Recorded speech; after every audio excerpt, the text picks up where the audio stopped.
हरिओम। आप सभी को मुस्कुराता हुआ। आप सब कैसे हैं?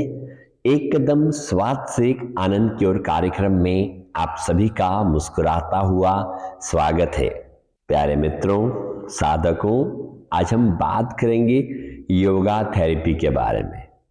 एक्चुअल योगा थेरेपी है क्या, इसके बारे में जानना बहुत जरूरी है।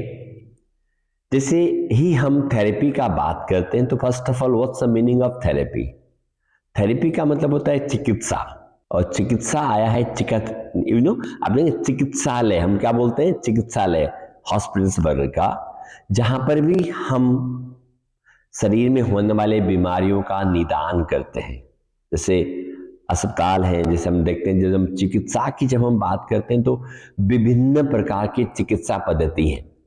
और जहां तक मैंने फील किया, सुना या जिनके बारे में हम जानते हैं, लगभग 135 तरह की चिकित्सा पद्धतियां हैं।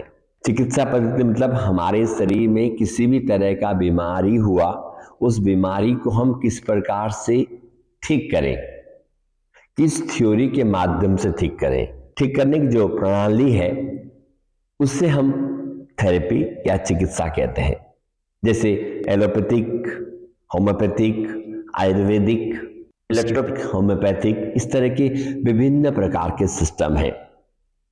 जब हम योग थेरेपी की बात करते हैं तो योग एज ए मेडिसिन, जैसे हमें कोई समस्या होती है तब हम डॉक्टर के पास जाते हैं और डॉक्टर हमें दवाई प्रिस्क्रिप्शन करते हैं, उसी प्रकार से हमारे शरीर में अगर कोई समस्या है उसका माध्यम हम थेरेपी योगा के माध्यम से कर सकते हैं उसकी चिकित्सा के दौरान।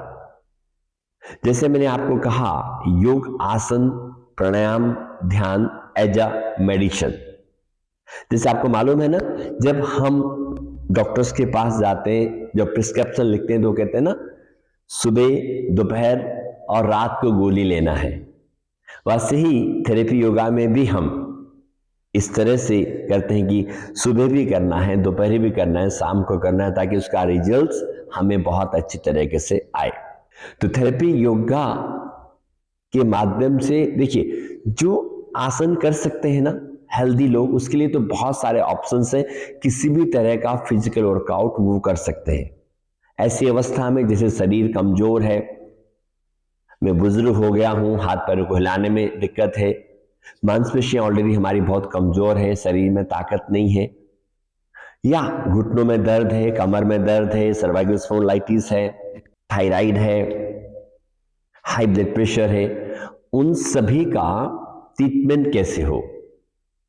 मेडिकल योगा या थेरेपी योगा के माध्यम से उन सभी का उपचार संभव है, जिससे हम धीरे धीरे सही होते जाते हैं। जब मेडिकल योगा की बात करते हैं तो एलोपैथिक में बहुत फास्ट रिलीफ होता है, लेकिन कुछ समय के लिए उसके साइड इफेक्ट भी होते हैं। लेकिन योगा में जब उसको नियमित करते हैं तो योग थेरेपी आपको एक होलिस्टिक हेल्थ देता है। आप ट्रीटमेंट तो गर्दन का कर रहे हैं, लेकिन फायदा हम पूरे शरीर को पा सकते हैं।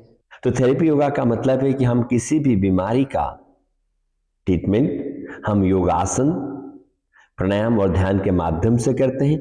मेडिकल योगा विशेष कर अगर मैं कहूं तो विकेश आंगर जो गुरुजी हैं, उनके माध्यम से बहुत सारा काम किया गया और हर प्रकार की बीमारियों का इसमें निदान है। बस समय इसमें लगता है। जैसे हम पर्टिकुलर चीज के लिए देखते हैं तो पर्टिकुलर आसनों का एक सीक्वेंस बनता है। जैसे प्रत्येक बीमारी के लिए 15 से 20 आसन का सीक्वेंस बनता है। वहां पर हम ये नहीं कह सकते कि नहीं करेंगे, करना ही है। इसलिए थेरेपी योगा बहुत अच्छा है।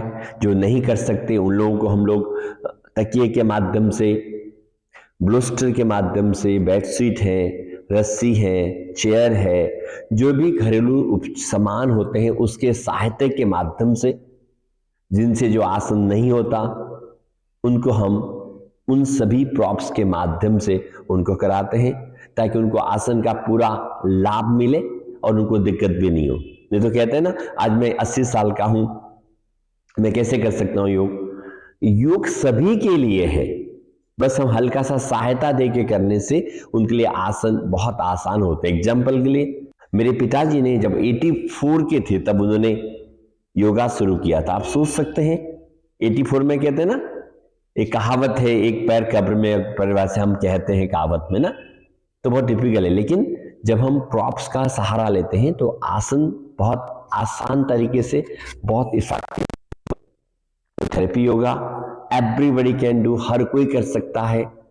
अच्छे मास्टर या अच्छे गुरु के अंदर में करना चाहिए। और मुझे लगता है कि it's a wonderful system in therapeutic yoga, जिसमें हर चीज का निदान है, चाहे वो फिजिकली हो, चाहे वो मेंटली हो, चाहे वो स्पिरिचुअली हो। बहुत बहुत आभार आप सभी का।